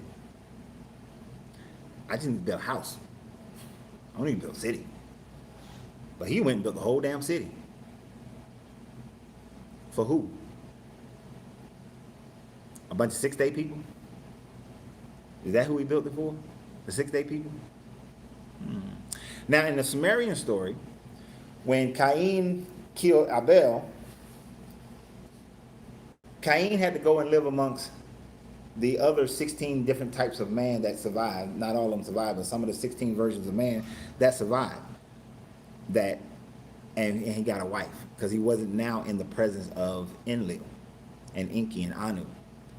So he had to go get a wife from one of the towns that was populated and ran by people like Ishtar and Dumuzi and Marduk and all them. So in the Sumerian story, it makes sense of there being a city, a town of Nod, and he finding a wife, because they populated these other areas, these other colonies. So Cain could have went to Nod and got a wife in the Sumerian story. The Sumerian story makes way more sense than this, right? So he goes, and then he has a son named Enoch, and he's going to build a city and call it Enoch, right? Which is, well, he's coming from God, so, egotistical. Hey, I'm building a city. I'm going to name it after my son, Enoch. And everybody who lives in here, this is the city of Enoch. And I'm building this city. Me, my wife, and my child. Build a whole damn city just for 3 people. To Enoch was born Irad, and Irad was the father of Methuselah, and Methuselah was the father of, wait a minute, Mahushua, sorry. Irad was the father of Mahushua, and Mahushua was the father of Methuselah, and Methuselah was the father of Lamech. I guess we need to know the genealogy here in order for us to know who he building this city for. But the way I counted, Cain, his wife, Enoch. I guess Enoch had a wife, but you see, women aren't that important, so she didn't get a name or a mention. Then Methuselah, and then he must, Cain, his wife, Enoch's wife, Methuselah's wife, because she ain't worth naming either. And then Methuselah, and then his wife ain't worth naming either, so he got a wife. And then Lamech. So we got 9 people. We're gonna build a whole damn city. 9 people. That ain't even a neighborhood. That ain't a neighborhood. They must have been playing the telephone game when they wrote Genesis. I believe so. How can one man build a whole city and have time for a wife? Exactly. My grandfather made me do construction work for his construction company. At the end of the day, I was tired. You got time to be having no children? I'm gonna come home and have to deal with them too? No. No. No. No. They playing Forged Empires. Now Lamech married 2 women. Where they come from? I guess these are his cousins or sisters, sister cousins, wife cousins, sister wives, and cousin wives, right? But he got him 2 of them. For all those who say that polygamy is wrong, Lamech had 2 wives, and a whole bunch of other jokers had 2 wives, and a lot of them had slave wives, like Jacob got some slave wives. He had at least 4 slave wives. Yeah, slave wives. So, but he got 2. So that's why I don't get mad at nobody who practices polygamy. Do your thing. Y'all agree on it? Do your thing. It's y'all business. But he had 2 wives. One named Ada and the other named Zillah. I guess they're important because they got names. Moses' aunt was his mama. Yes, she was. Moses' aunt is his mother. And his daddy is his grandfather as well, which is gross. But Ada and Zillah, and Ada gave birth to Jabal. See, that's the only reason they name these women, so you can know who lineage they came from. Ada gave birth to Jabal. He was the father of those who lived in tents and raised livestock. Y'all, these people couldn't have existed until if they existed, it was like 6,000 BCE. But the Egyptian civilization has been around 12,000 to 8,000 years. You mean tell me nobody in Egypt lived in tents, even though they built pyramids and built the Sphinx? Sphinx is about 26,000 years old. But nobody else lived in tents, and nobody else had livestock. Plus, he raised livestock, indicating that he domesticated animals. But in Genesis, the first chapter, it said that God already created the livestock. They were already here, already had livestock. His brother's name was Jubal. He was the father of all who played string instruments and pipes. We know that the Chinese and that sub-Saharan Africans and all these other people, they had instruments already. Why are they giving him credit? That's like when they say the Hippocratic Oath, that Hippocrates, whatever his name is the father of medicine. No, he learned it from Imhotep. So how's he the father of medicine? He ain't. Y'all just giving people titles and credits for stuff that was already here. Y'all never question, didn't y'all question that? It's like, wait, that stuff was already there. Why is he the creator of it, the father of it? He can't be. The father of something means you're the creator of it. You began that stuff. But it was already here, taking credit. You know how we say they whitewash American history? They're since this is the Tanakh, they're Jewish washing history here. Zillah also had a son, Tubal-Cain, hyphenated. Right? Hyphenated name. You first want to get a hyphenated name, Tubal-Cain. who forged all kinds of tools out of bronze and iron. Tubalcain's sister was, I'm gonna say this wrong, but Naamah. I think it's Naamah. Naamah. Naamah. That's her name gonna be today. She must be important since they named her. But he forged all kinds of tools out of bronze and iron. They've already found tools that were much older than 6,000 years ago, made out of brass and iron. How he get to be the father of that? He can't be. So Lamech said to his wives, Ada and Zillah, listen to me, women, wives of Lamech, hear my words. I have killed a man for wounding me, a young man for injuring me. This must be one of his uncles from Adam and Eve, since he's younger, or a cousin. If Cain is avenged 7 times, then Lamech 70 times 7. There's no judicial system in this that makes sense. Now at least he killed somebody who wounded him. Now we don't know who started the fight. Doesn't say anything about who started the fight, right? But at least he killed somebody who wounded him. But he's saying that, oh, if Lamech, I'm Lamech, that was Cain. I'm Lamech. I got 2 wives. Guess what? 70 times 7. Bam!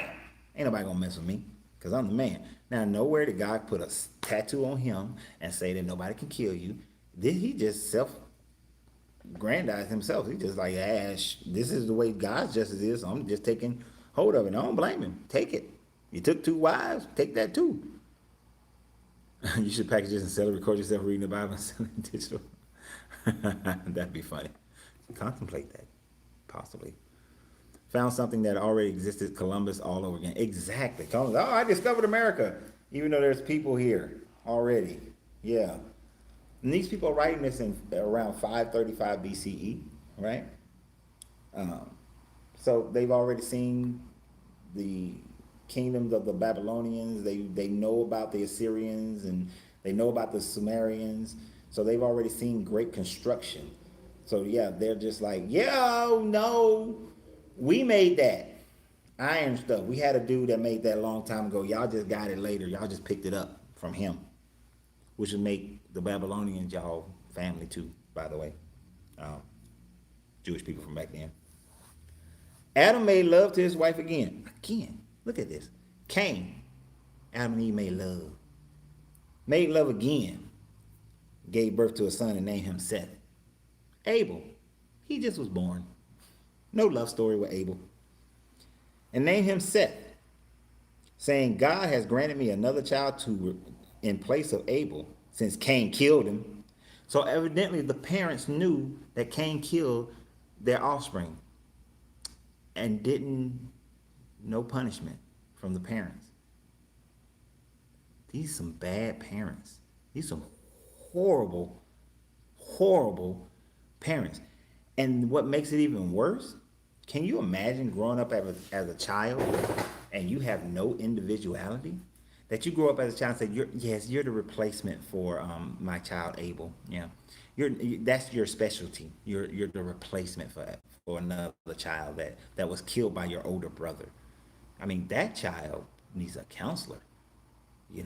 Like seriously, because they're gonna have some identity issues. They're gonna have some insecurities. That's gonna be a messed up kid, right? Right? That's a messed up kid. Johnny Cochran was was Cain's lawyer. Must have been, because if the gloves don't fit, you must have quit. Then Abel, where we at? We're at Seth. And Seth also had a son, and named him Enosh. At that time, people began to call on the name of the Lord. And that's the end of chapter 4.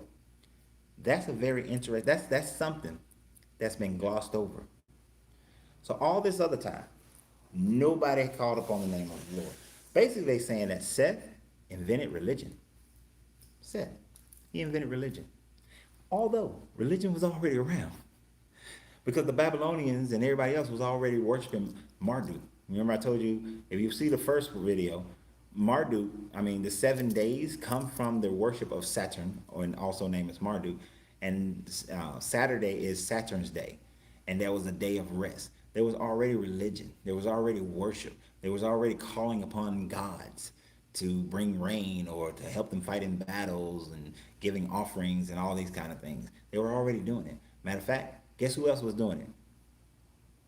The Israelites and the people of Judah. They were already calling upon the names of the Babylonian gods. They were already worshiping the Babylonian gods. That's why you'll see in the book where it says Yahweh and his Asherah, talking about his wife, right? Right? They never found the murder weapon. Nope. It was a rock. I mean, there's rocks everywhere. Exactly. But they began. So Seth and his son Enosh, they were the first evangelists. They were the first priests. They were the ones who started calling upon the name. They're the ones who created this whole mess that we have that's called religion. Because if you think about it, if this story was true, then people just existed knowing who they are in concert with God. But now Seth and Enosh are bringing in religion.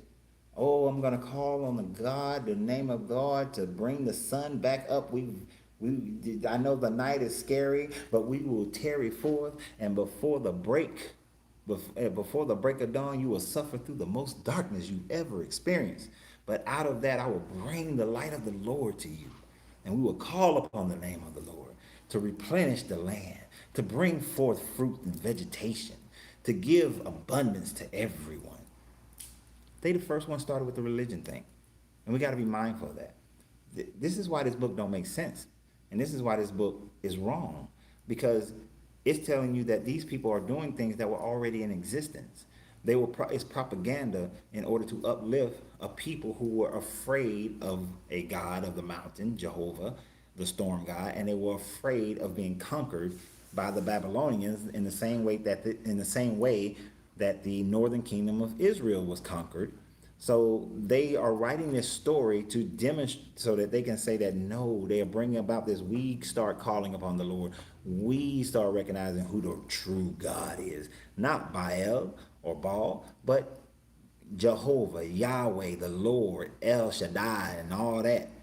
We brought him into play, and we start calling upon his name way back before y'all did, because the redactors during the time of Hezekiah was writing this book in order to make sure that they look good, that they are the ones who are dominating here. And this whole thing of, I mean, it's filled with so many plot holes. Where did Cain get a wife? Why Cain is not being punished? There's a cherubim on the east side, but nobody's on the west side. You know, there's so much that don't make sense here. And it's written based on people who were farmers, and they are writing everything based on farming and agricultural societies. The more we recognize how much this book does not work with history, how it doesn't work with nature, we'll be able to free our minds from getting out of the captivity of this book, so that we can truly recognize who we really are in this society, in this world, in this universe, that you are divine beings, right? That you are the God goddess inside. You determine your heaven or hell. You determine whether or not you succeed or not. It's your decisions that you make every day. But if you subject yourselves to believing this as the literal word of God, you will always find yourself lacking. And even when you go in your churches and you see that this person and that person is wealthy financially, or they're in a happy marriage, it has nothing to do with this book. Even though they will give all the credit to this book, it has to do with every decision they make every day. Because no family where they have parents and then the children grow up and the children are successful, well adjusted, they are not reading this book. They're not following this lead. No man is out here blaming his wife and saying that she's the problem, is going to have a great upstanding family. You're not. You can't follow Adam. If you take it literally, then every man should blame his wife for whatever wrong is happening in their lives. Every murderer should be set free, and nobody should kill them, or the person who kills the murderer is the one who gets the most punishment. That, if you took this literally, that's what you should be doing. That's how your mind should be.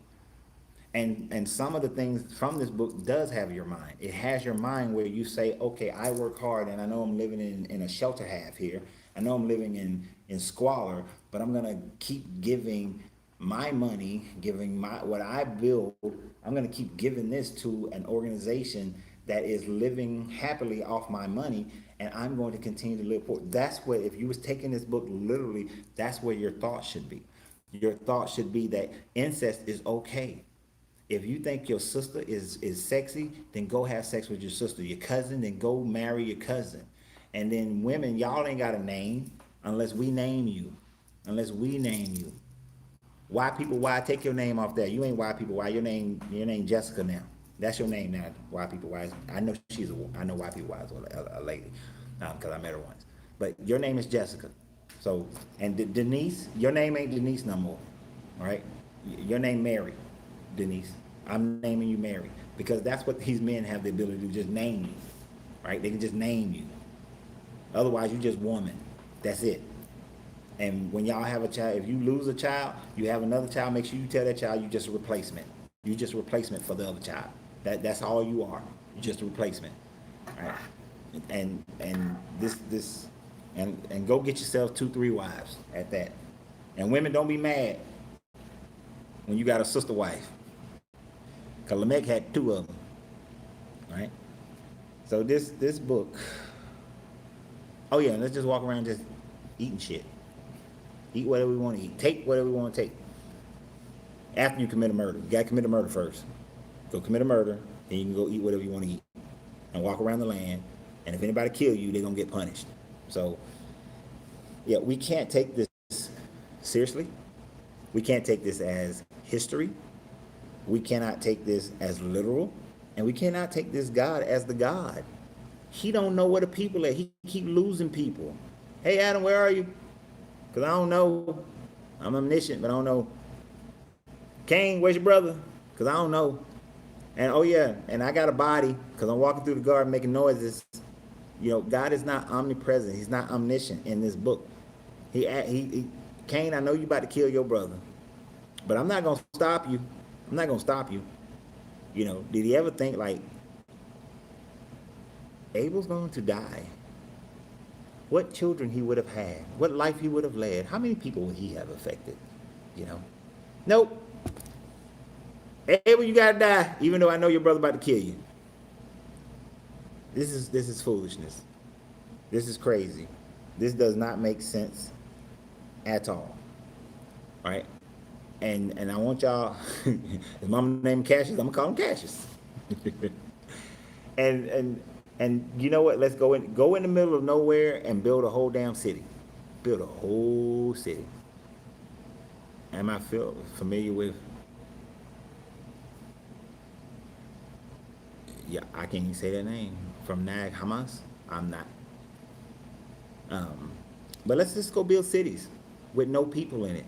Oh, the Nag Hammadi? Yeah, that's where the Gospel of Thomas and the secret writings of Peter and a lot of those are. Yeah, I actually reading the writings from Nag Hammadi in 1991 was one of the catalysts that freed me from this book. You know, I was already freeing myself in the process of freeing myself over a decade of research and studying. But when I got to, I was actually in Italy when I first heard about the Nag Hammadi, and I started reading them, and I was like, yeah.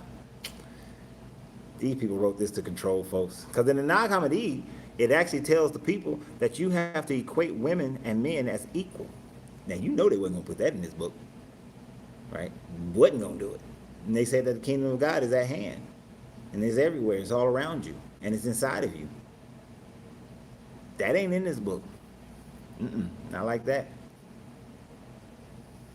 Right, the Bible God could not have created earth, walking around as a blind person, got a whole body, and having a tree of life and a tree of knowledge, and then why you gotta guard it? So if Adam and Eve made the mistake of eating from the tree of knowledge of good and evil, now they know that the tree of life is also in the garden. I can call a tree service, like to come and uproot the tree, right? Just uproot the tree. Why you leave the tree down? If you don't want them eating from, why you got to put a cherubim to work? This cherubim was probably, you know, in the heavens and was doing some really important work. And it's like, Yes, I know you're working on, since good and evil was already on the planet even before Adam and Eve ate from it. And I know that you're probably working on something like curing cancer or something like that. But here's the thing: Adam and Eve ate from the garden and everything. They ate from the tree of good knowledge of good and evil, and the tree of life is still in there. And though I could uproot it, I'm not. So what I'm gonna do? I'm gonna take you away from curing cancer, and I'm gonna send you down there to stand in front of, the garden, waving a flaming sword, so that they don't come back in there. I know it seems demeaning to you, and it seems like a demotion, but it's really not a demotion, right? It's actually a promotion if you really think about it, because now we're going to keep man in line. So I need you to go do that, and I'm pretty sure that chairman like, what? Cancer. Gonna cure it. You want me to go and stand watch, stand guard. Stupid. Makes no sense. Why would you do that? Just uproot the tree. You're God. You created, you poofed everything into existence. Snatch up the tree. Just snatch it up. That's all you gotta do. And you got people building cities with 3, 5 people on the planet, 5, 10 people on the planet, and you trying to build a city. My visit to the Vatican in 2015 is when I realized I had to free myself. I witnessed people from all around the world kneeling and burning candles at the feet of a statue of a white Jesus. And you know what else you might have noticed while you was at the Vatican? A big ass obelisk in the middle of St. Peter's Square. Did you notice that? A big Egyptian obelisk, which represents Osiris's penis and power, was sitting right there, which gave the immaculate birth of Horus. Did you see that sitting in the middle? And then you might also know, if you went out to the garden, they had a big giant pine cone. And most people don't pay attention to it. But the big giant pine cone is there to represent your pineal gland. Because your pineal gland is shaped like a little pine cone. And that's where you get your visions and your dreams from, because it releases DMT into your brain so you can dream. Right? And if people have their near-death experience, that pineal gland releases a ton of DMT, which is why people have these visions when they go through something catastrophic and their brain kind of shuts down for a bit. They ain't near death. It's going through something traumatic, and their brain just releases a bunch of DMT, and they have visions, because that's what DMT does. If you ever go on an ayahuasca trip, it's like pure DMT going into your system so that you see visions and dreams. Right? That's what happens. But they know, just not gonna tell you. Just not gonna tell you about it. They don't want you to know. But they put those symbols right in your face. Right smack dab in your face. And dare you to challenge it. I bet you the Pope is up there with some ayahuasca and some magic mushrooms and just making up shit from his visions and dreams. But that is going to conclude us for today as we go through this whole book of Genesis. Because like I said, if we can see how the root of the tree is no good through actual critical thinking, then we can see that the whole book is on shaky ground, right? They tell you in this book, don't build your house on the sand, but build it on a rock. They tell you to get knowledge, understanding, and wisdom. But this knowledge and understanding and wisdom of this book will let you know that this book is written on shaky ground. It's written on something, on something that when the government has such control over the people that if you question them, they will kill you. But because we have not lived in that kind of society for a very long time, people now are escaping that mindset. And as we move deeper into the age of Aquarius, which is a man pouring out water on the earth, men don't carry water, first of all. So the fact that a man is pouring water, water represents life, knowledge, information, growth. Then he's pouring, the age of Aquarius is pouring out this knowledge onto everyone so that we can escape the dogma and the trap of religion. It doesn't mean that you're not a divine spiritual being. It doesn't mean that there is a creation, there might be a creator, but this creator is not Geppetto up there pulling your strings and doing all this stuff that this book is telling you. That you got the strings. What they say in Age of Ultron, they was like, "There's no strings on me." When Ultron freed himself from Tony Stark's programming, he's saying that there's no strings on me. I can think for myself. I can come to my own conclusions. I have a brain to think deeper than what y'all are trying to force me to do, right? And that's what that is there's no strings on you. You are bigger than this book. In the New Testament, the Jesus character says that there will be others who will come after him who will do greater things than him. And when people say that Jesus was there in the beginning, in the garden and all that kind of stuff, and that Jesus is God, how can you do things that are greater than God? Unless this ain't God. This is Enlil and Enki and Anu and then Harsag messing around with people and trying to maintain a slave race. And that's what this book is designed to do. Maintain you into a level of slavery, mental slavery. Mental slavery. There was a letter written, I can't remember the names of the people who wrote it, but they were during the colonization of Africa. They were saying that in order to control the Africans, we must control their religion, their belief in God, and we must make their God our God. They can't have their God, they have to have our God. And they said the best way to do that is not with the adults, because the adults will hold on to what they were taught, but the best way to do it is to get the children, because the children are more malleable. And what do we do now? What happened when slaves came to America and they enslaved the people who was already here in America? They beat the shit out of the adults, held them at knife point, gun point.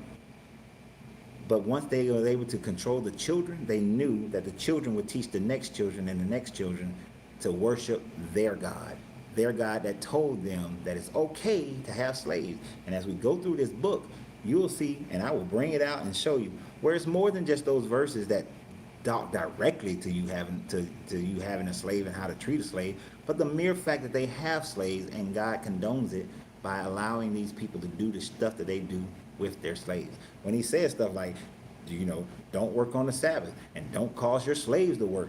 How about don't have no damn slaves? How about that? You got 10 commandments. The first 3 or 4 is all about worshiping God and don't use the God's name in vain and don't have no other gods before me and don't make any graven images. How about no slaves? People shouldn't own people. How about that? How about don't rape the women? Not if you rape the woman, pay her father 50 pieces of silver and then make the rapist marry his rape victim and make the victim marry him and produce children. How about don't rape nobody? Can we get some of that? Can we get some don't rape nobody? A little bit. Omniscient, omnipresent God. Can we get some no rape? Just no rape. How about that? And when they go genocide towns, how about no genocide? How about a little no genocide? And when they do genocide the towns, what do they say? Hey, kill all the men, kill all the women, kill all the women who have known them. Kill all the women who have known a man, kill all the old people, kill all the animals. But the young virgins, keep them for yourselves. Make them into your wives. And how do you make somebody your wife back in these days? You have sex with them.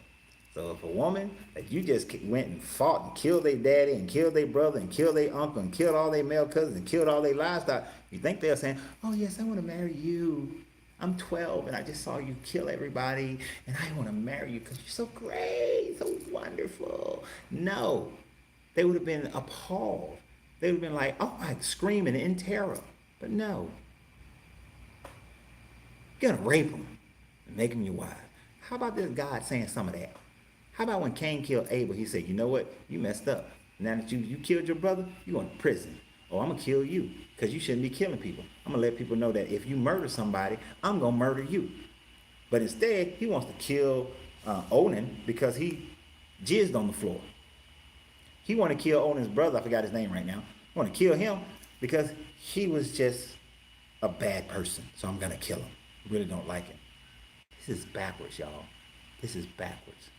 And this is what's keeping us from excelling. It's keeping us from excelling.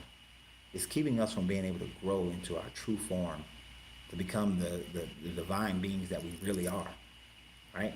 Because nothing can stop you but you.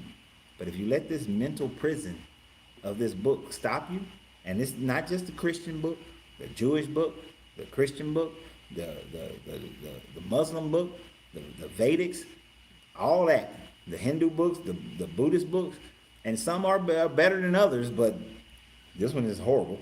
But if we don't, if we have to stop all this religious BS, all of it. And people ask me, why do I focus on Christianity? Because it's the one I grew up in. It's the one I grew up in. If I grew up in Islam, I'd probably talk about the Quran more so. But this is all bogus. All right. So I have to get ready for tomorrow. And I hope that you guys have had a good, entertaining time with me. I've enjoyed your company. And God has mercy on murderers, but not kids, and let them starve all over. Oh, right. God does nothing. Nothing. Yep. Oh yeah, and God has mercy on murderers, but let kids starve. Wait a minute, no, I saw that part. He said something about some little girls. Oh yeah. Or marry your little girl as soon as she reaches the flowering age. Um, you grew up in the church, and I'm 42, and the last year my eyes were open. Great, brother. Welcome. And see that whole marrying the little girls till they flower? Oh, them Hebrew Israelites be killing me with that one. They talking about, oh, the 400 years is over, so we're going to be able to marry a girl, and as soon as the girl has her period, she's a woman. That doesn't make you a woman, having your period. That's like saying as soon as a man is able to get a nut when he's like 11, 12, 13 years old, now he's a man. I mean, they have their bar mitzvah for that crap, but that doesn't make you a man. Provide for your family. Protect your family. Protect your wife's reputation. Get out there and fight for your family. Fight for your group. Fight the oppressors. That makes you a man, right? Raise your kids great. Take care of your husband. Take care of your kids. Take care of your house. Teach your children how to be good, upstanding people. That makes you a woman, right? Take care of yourselves, right? Get your health in order, right? Get your money in order. That makes you an adult. Not being able to squirt out some sperm and make a baby, not being able to have a period and now your eggs are dropping. That doesn't make you an adult. But according to this book, it does. And you got groups like the Hebrew Israelites, they run with that crap. You got the Jewish people with their bar mitzvahs and stuff, they run with that crap. We got to get out of this slave book. This is a book of slavery. And not just slavery to black people, but slavery to people, period. Period. It's a slave book because it's enslaving your mind and keeping you from being able to be who you truly are. So I know I said I was done, but I'm really done this time. So y'all have a great day, great evening, and I will see y'all next week where we're going to do chapters 5 and 6. And this stuff just going to get crazier. It doesn't let up. If you think this is the worst of it, the craziest of it, it gets even more so foolish. More foolishness is coming. I will be doing other videos in between. Some of you guys have seen the short TikTok videos that I posted on YouTube and Facebook. You can join my TikTok. That'd be cool. Then you'll get them before they come on to YouTube and all that. But I will start doing other longer edited videos for YouTube as well, covering other parts of the Bible and also covering hermeneutics and natural law and things of that nature, and finances, so we can get ourselves together and really have heaven on earth, because heaven is at hand. It's all in your mind. You're living in hell because you've been making decisions to live in hell, or you've allowed the decisions of other people to cause you to live in hell because of how you relate to it. But y'all have a great day. Remember, you got to free yourself to be yourself, because your greatness is non-negotiable. Good vibrations, good journey. Appreciate y'all. Oh yeah, subscribe, do all that stuff too. Share, all that.